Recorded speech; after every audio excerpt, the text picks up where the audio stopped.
பிள்ளப்படாத பாடுபடுதே, நான் என்ன செய்வேன்? நல்லபடியா குழந்தை பிறக்கணுமா, அந்த ஆத்தா தான் துறை செய்யணும். காளியாத்தா உன்னதான் நம்பி இருக்கேன். உன் பொண்ணுக்கு ஆம்பளை பிள்ளை பிறந்திருக்கியா? ரொம்ப சந்தோஷமா. அந்த காளியாத்தாவுக்கு தான் ரொம்ப நன்றி சொல்லணும். நான் போய் பாக்கட்டுமா? நீ போய் பார்ப்பா. அம்மா, ஊருக்கே இலவசமா பிரசவம் பாக்குறீங்க. இந்த உங்க நல்ல மனசுக்கு அந்த ஆண்டவன் ஒரு ஆம்பளை பிள்ளைய தரமாட்டின்றானே உங்களுக்கு.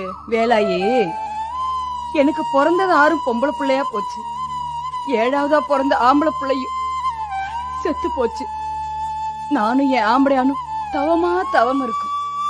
அரச மரத்தையும் வேம்பு மரத்தையும் ஒன்னா நட்டு கல்யாணம் செஞ்சு வச்சு தண்ணி ஊத்தி வளர்த்தா நிச்சயமா ஆம்பளை பிள்ளை பிறக்குமா? என் ஆம்பளையானும் அதை வளர்க்கறதுக்கு படாத பாடு படுறாரு.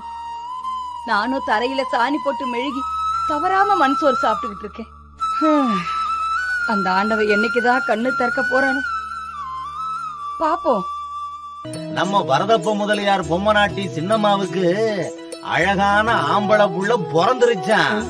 அத பார்க்கத்தான் போய் நானே வந்தேன்.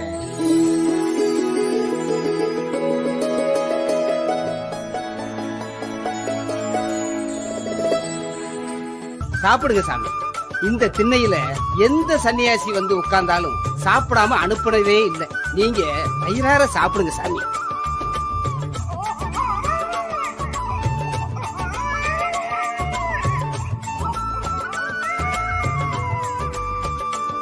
அது உம்மை குழந்தையா? ஆமா சாமி, ரொம்ப நாளா தவம் இருந்து நாங்க பெத்த ஆம்பளை பிள்ளை. அப்படின்னா அந்த குழந்தைக்கு வேதாத்திரின்னு பேர் வைங்க. வேதாத்திரி, அப்பா உனக்கு ஒரு கதை சொல்ல போறேன். அசுரன் இருக்கானே, இந்த உலகத்தையே பாயா சுருட்டி கடல்ல வீசிட்டான். தேவர்களும் முனிவர்களும் தவியா தவிச்சுட்டாங்க. அப்போ கொஞ்சம் பொறுங்கப்பா. அந்த அசுரன் இந்த உலகத்தையே பாயா சுருட்டுனான்னு சொன்னீங்களே, அப்படின்னா அந்த அசுரன் எந்த இடத்துல நின்னுகிட்டு இந்த உலகத்தை பாயா சுருட்டுனா? 1911ஆம் ஆண்டு ஆகஸ்ட் 14ஆம் தேதி பிறந்த வேதாத்ரி இளம் பருவத்தில் கூடுவாஞ்சேரி குளத்தின் அருகே கிறிஸ்தவ மறைபணியாளர்களால் நடத்தப்பட்ட பள்ளியில் படித்தார். ஓய்வு நேரங்களில் தன் தோழர்களோடு அந்த பருவத்திற்கே உரிய பல்வேறு விளையாட்டுகளையும் விளையாடி கழித்தார்.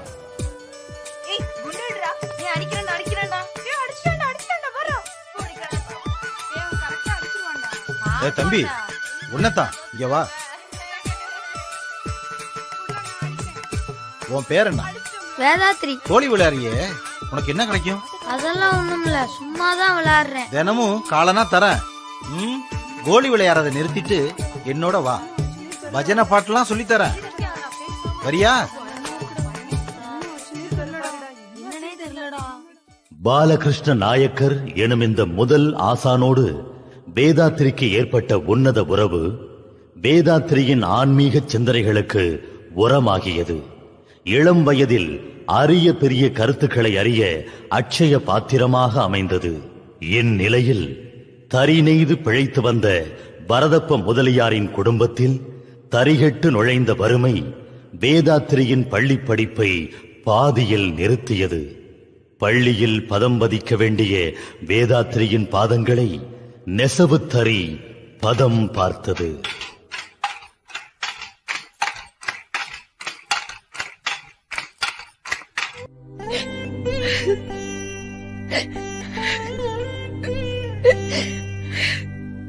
அம்மா, ஏமா அழுகிறீங்க? என் செல்லமே, உன் படிப்பதான் எங்களால பாதியில நிறுத்த முடிஞ்சது. ஆனா உன் பசிய எங்களால நிறுத்த முடியலையப்பா, நிறுத்த முடியலையே. வீட்டுல கைப்பிடி அரிசி கூட இல்லப்பா. வறுமை நம்ம குடும்பத்தோட குறவிலைய நெரிச்சுக்கிட்டு இருக்குப்பா. இருங்க, நான் போய் யார் வீட்லயாவது கொஞ்சம் யாசகமா கூழ் வாங்கிட்டு வர்றேன். ஐயோ ஆண்டவனே, என் குடும்பத்தை யாசகம் வாங்குற அளவுக்கு வச்சிட்டியே.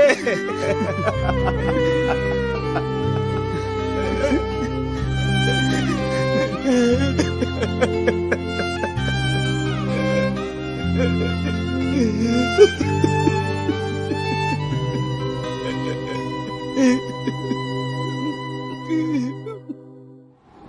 குருவே, ஏழ்மை ஏன் எப்படி உண்டாச்சு?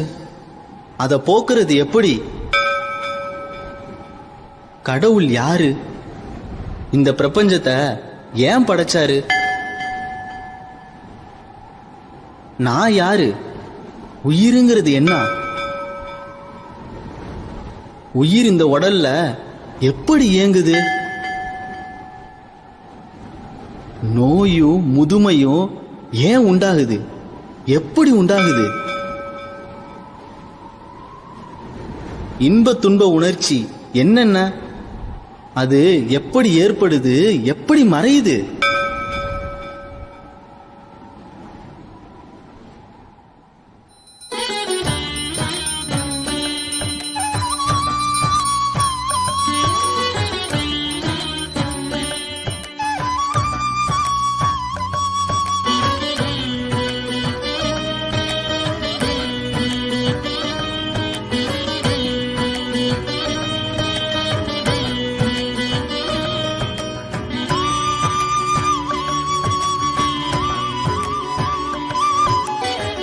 அப்பா, படையில் போட்ட அடையில உப்பே இல்லையே. சூரிய பகவானுக்கு படையில் போடுற அடையில உப்பு போடக்கூடாது. அப்படி போட்டா அது பெரிய தப்புப்பா. அப்பா, எப்பவோ ஒரு மாமி அடையில உப்பு இல்லாம படையில் போட்டிருப்பா. உப்பு இல்லையேன்னு சொன்னதும் தன்னோட தப்ப மறைக்கிறதுக்கு உப்பு இல்லாத அடையதான் படையல் போடணும்னு சொல்லியிருப்பா. அதுக்கப்புறம் வந்த மருமகளும் உப்பு இல்லாத அடையதான் படையல் போட்டிருப்பா. தன்னோட தப்ப மறைக்கிறதுக்கு அவ சொன்ன போய் எல்லாரும் நம்ப போய் அதுவே இன்னைக்கு மூட நம்பிக்கையாயி உங்களையும் முடக்கி போட்டுருச்சு. என்னப்பா இது? அப்பா கிட்ட போய் தர்க்கம் பண்ணிக்கிட்டு இருக்க? இல்ல சின்னம்மா, அவன் சொல்றதுதான் சரி. அதுதான் அறிவுபூர்வமானது. நம்ம மகன் வருங்காலத்துல பெரிய வேதாந்தியாக போறான். இளம் வயதில் கடுமையாக உழைத்து பொருளீட்டிய வேதாத்ரி அவர்கள் தனக்குள் கனன்று கொண்டிருந்த ஞான கேள்விகளுக்கும் அவ்வப்போது விடை தேடிக் கொண்டிருந்தார். தனது காலை உணவுக்காக பெற்றோர் கொடுத்த பணத்தை சேமித்து உணவையே தியாகம் செய்து இரவு நேரத்தில் ஆங்கிலம் பயின்றார்.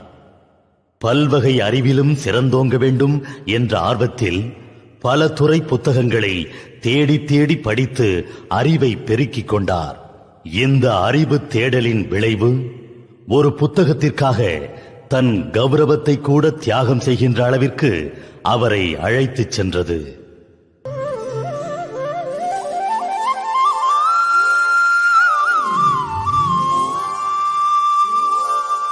மருத்துவத்துறை மீது வேதாத்ரி கொண்ட ஆர்வம் சென்னையில் உள்ள வைத்திய பூபதி எஸ் கிருஷ்ணாராவின் உறவை இவருக்கு ஏற்படுத்தி கொடுத்தது.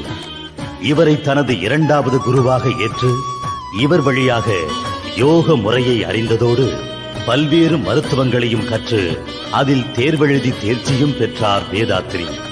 இந்நிலையில் சென்னை ராயல் ரேசிங் கிளப்பில் இவரது அக்காள் கணவரின் வழியாக இவருக்கு கிடைத்த வேலையும் பாதியில் நின்று போனது.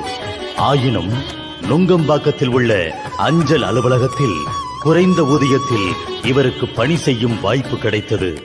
வருமான குறைவு காரணமாக காலை மாலை நேரங்களில் அருகில் உள்ள நெசவுப்பேட்டையில் தறி வேலை செய்தார். இரவில் ஆங்கில பயிற்சி கொடுத்தும் பொருளீட்டினார்.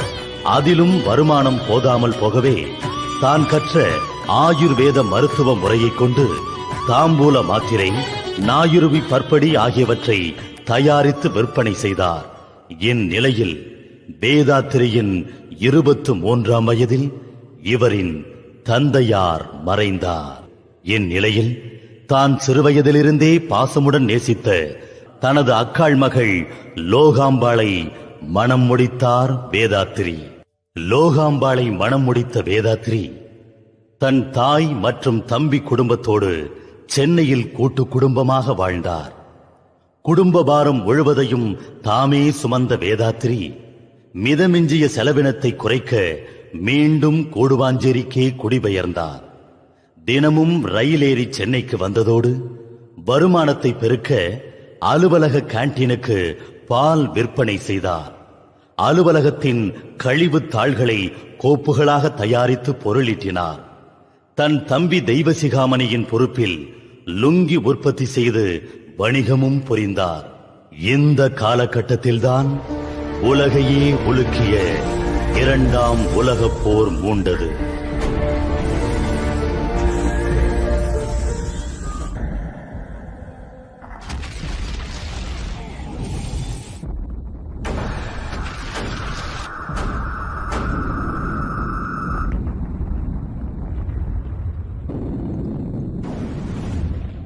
மனித குலத்திற்காக தன்னால் என்றதை செய்ய வேண்டும் என்கிற வேதாத்திரியின் தனித்துவ குணம் அவ்வப்போது அவரது செயல்களில் எதிரொலித்தது. இத்தகைய நல்மணம் கொண்ட வேதாத்திரி எதிர்பாரா விதமாக ஒரு மாட்டு வண்டியில் மோதி பலத்த காயங்களுடன் விபத்தில் சிக்கினார். இத்தகைய சூழலில் அவரது இதயத்தை இன்னொரு நிகழ்வு பாதித்தது.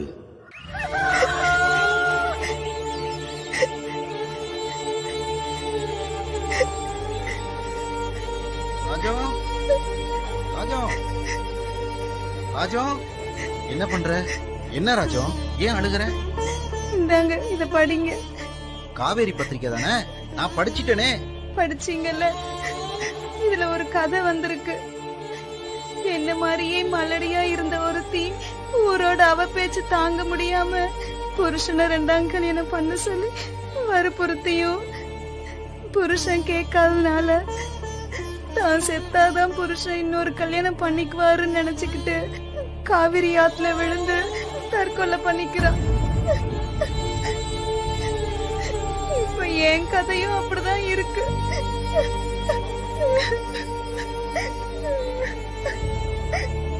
நான் எவ்வளவோ சொல்லியும் நீ உண்மைய புரிஞ்சுக்க மாட்டேங்கிறல்ல. உங்களை இன்னொரு கல்யாணம் பண்ணி எனக்கு ஒரு குழந்தைய பெத்து கொடுங்கன்னு தானே கேக்குறேன். என் ஆசையை நிறைவேற்ற கூடாதா? இந்த கதை மாதிரி நம்ம வீட்லயும் நடந்துடக்கூடாது. அதுக்காக நான் சம்மதிக்கிறேன். லோகாம்பாளின் விருப்பம் நிறைவேறியது.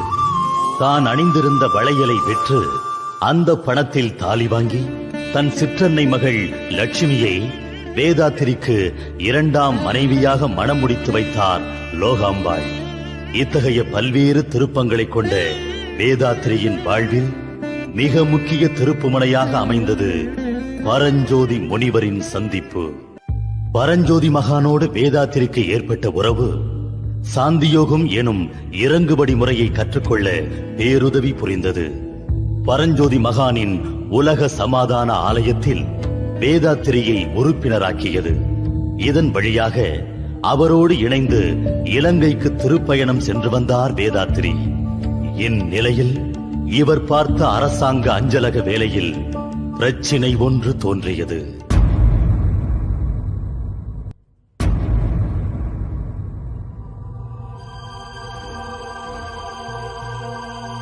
ஐயா, நான் தங்கள் காரியாலயத்தில் 23 வருடங்களாக பணிபுரிந்து வருகிறேன்.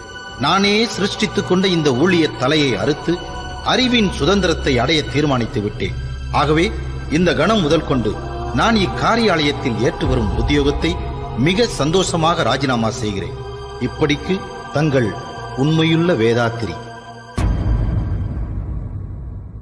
கூட்டு குடும்பத்தின் இலக்கணமாக வாழ்ந்த வேதாத்திரி தன் தாயை ஒரு நாள் இழந்தார். கருணையே வாழ்வாக கொண்டு தொண்டாற்றி வந்த இவர் தனிப்பெருங்கருணை என மொழிந்த வள்ளலாரை தன் தவப்பயனால் ஒரு நாள் கண்டார்.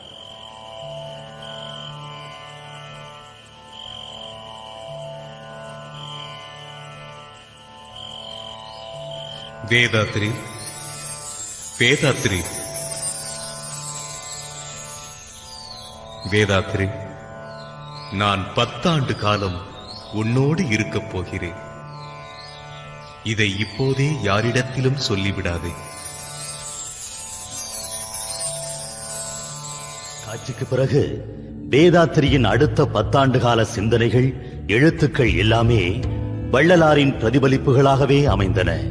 அன்பொழி எனும் மாத இதழில் இந்த சிந்தனைகள் எதிரொலித்தன. இதன் விளைவாக உலக சமாதானம் எனும் ஒப்பற்ற நூலை வடித்தார் வேதாத்திரி.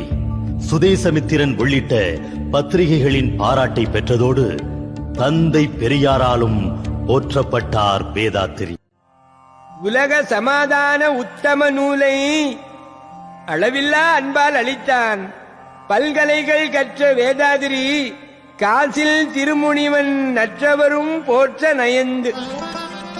உலக சமாதான நூலின் வழியாக பல்லோரின் பாராட்டை பெற்ற வேதாத்திரி தனது சிந்தனைகள் பணிகளாக விரிந்து உலகம் முழுமைக்கும் பலன் தர வேண்டும் என்ற தொலைநோக்கு திட்டத்தில் 1958 ஆண்டு ஆகஸ்ட் 14ஆம் நாள் உலக சமுதாய சேவா சங்கத்தை நிறுவினார்.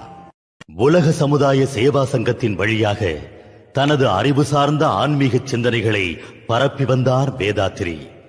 வீடு, மனை, வாகனம் என செல்வச் செழிப்போடு தனது லுங்கி தொழிலையும் மென்மேலும் பெருக்கிக் கொண்டே வந்தார். ஏறத்தாழ 2500க்கும் மேற்பட்ட குடும்பங்கள் இவரது தரியை நம்பி வாழ்ந்து கொண்டிருந்தன. இந்நேரத்தில் வேதாத்திரியின் வாழ்வில் பெரும் சோதனை எழுந்தது. இவரது லுங்கி தொழில் கடுமையான வீழ்ச்சியை கண்டது. கடனுக்கு மேல் கடன்பட்டு தனது செல்வச் செழிப்பையெல்லாம் இழந்து நிர்கதியானார் வேதாத்திரி.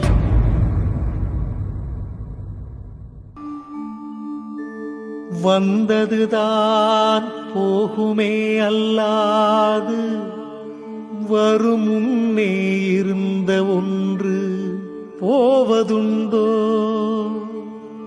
இந்த உண்மை எண்ணி எண்ணி உணர்ந்து கொண்டால் எவருக்கும் எப்போதும் நட்டமில்லை. எவருக்கும் எப்போதும் நட்டமில்லை.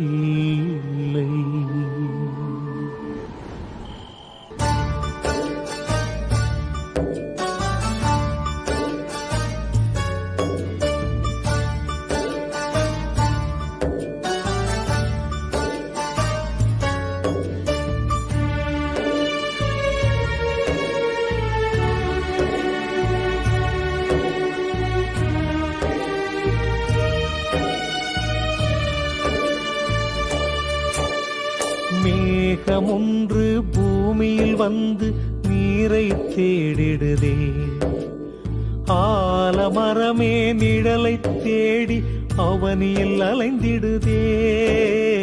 மேகமொன்று பூமியில் வந்து நீரை தேடிடுதே, ஆலமரமே நிழலை தேடி அவனியில் அலைந்திடுதே.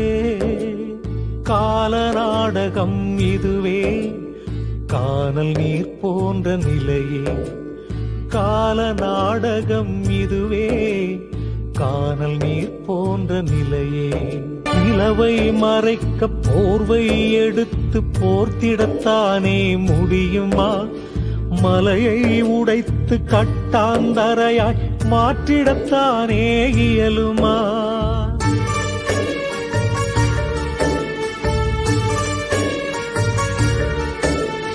நிலவை மறைக்க போர்வை எடுத்து போர்த்திடத்தானே முடியுமா?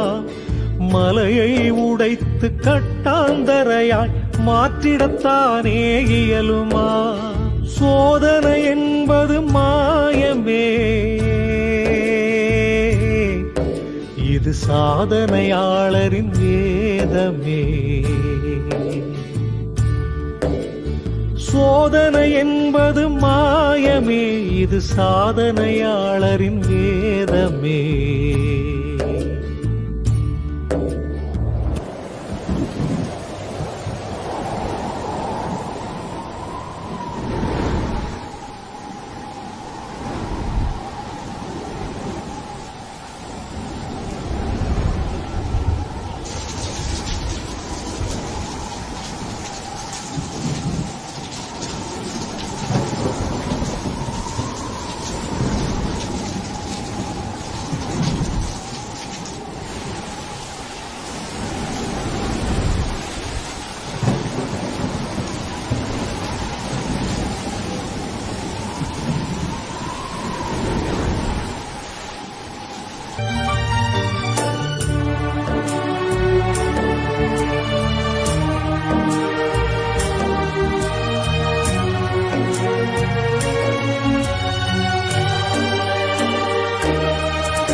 ஏற்காத பாறை சிலையாயாவது இல்லையே.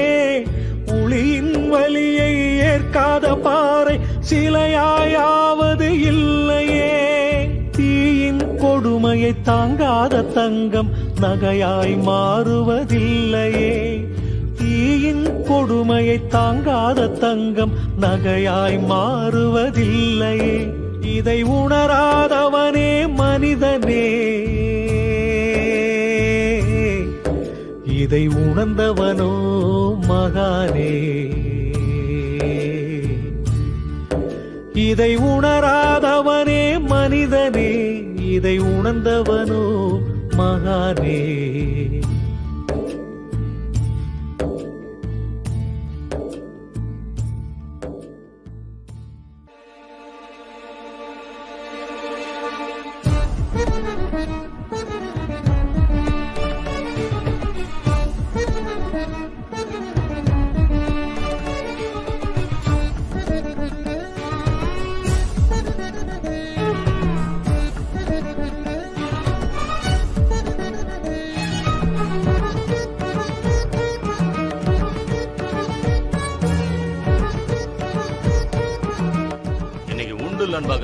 யாரையா வீட்டுக்குள்ள வெளியே வாயா?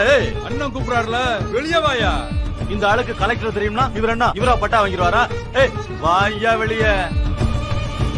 யோ, என்னையா பண்ற வீட்டுக்குள்ள? வெளியே வாயா. யோ அண்ணா, வேலியம் கோயில ஆடு வெட்டுறது கோழியா இருக்கிறதுலாம் அறிவு கட்டத்தனம்னு வேற சொல்றானே. அப்படியா? நீ என்ன வேணாலும் சொல்லு, கலெக்டர்டே போய் நில்லு. நாங்க யாருன்னு தெரியும்ல. இவரு பஞ்சாயத்து தெரியாம குடிசை போடுவாராம், நாம அதெல்லாம் வேடிக்கை பார்க்கணுமா? அடிச்சு நொறுக்குங்கடா குடிசைய, பிச்சு போடுங்கடா, அடிச்சு நொறுக்குங்கடா. எப்படி இருந்தாலும் வெளியே வந்துதான் ஆகணும். நொறுக்கி எடுங்கடா, ஒரு கீத்து விடாம பிச்சு ஏறுங்கடா.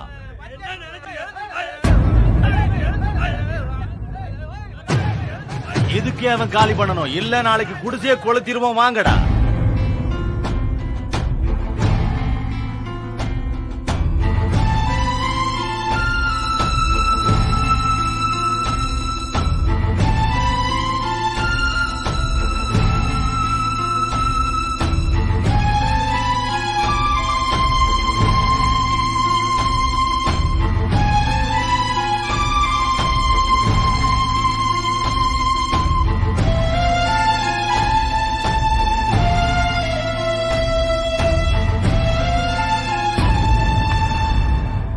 இதுபோன்ற பல்வேறு சோதனைகளை சந்தித்த போதும் தான் கொண்டிருந்த உலக சமுதாய சேவையில் சிறிதும் தளரவில்லை வேதாத்ரி.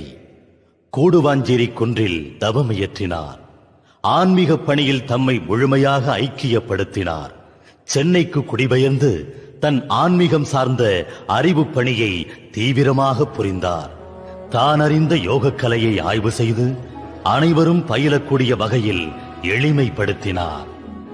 உலக சமுதாய சேவா சங்கத்தின் பணிகளை விரிவாக்கினார். அமெரிக்கா உள்ளிட்ட வெளிநாடுகளுக்கும் சென்று தனது கொள்கைகளை முழங்கினார். அருட்செல்வர் மகாலிங்கம் அவர்களின் பெருங்கொடையில் ஆழியாற்றில் அருட்பெருஞ்சோதி நகரில் 1990 அறிவு திருக்கோயிலை நிறுவினார் வேதாத்ரி மகரிஷி அவர்கள். இயற்கை எழில் கொஞ்சும் ஆழியாற்றில் வேதாத்ரி மகரிஷியின் அறிவு திருக்கோயில் மலர்ந்து பாரெங்கும் மனம் வீசி பலன் தந்தது. குண்டலினி யோகா, காயகல்ப ஆராய்ச்சி அறக்கட்டளை இன்னும் இதுபோன்ற பல்வேறு அறக்கட்டளைகளாக கிளை பரப்பி உலகம் தழுவிய பணிகளை புரிய துவங்கியது. சென்னை வால்மீகி நகரில் உலக சமுதாய சேவா சங்க கட்டடம் கட்டப்பட்டு மகரிஷியின் வெகுநாளைய முயற்சிகள் செயல் வடிவம் பெற்றன. மதம், இனம், மொழி, நிறம் என அனைத்தையும் கடந்த அருள் தந்தை வேதாத்ரி மகரிஷியின் பணிகளால் அயல் நாட்டு அன்பர்கள் கூட அறிவு திருக்கோயிலின் ஒளி தீபங்களாக மாறினர்.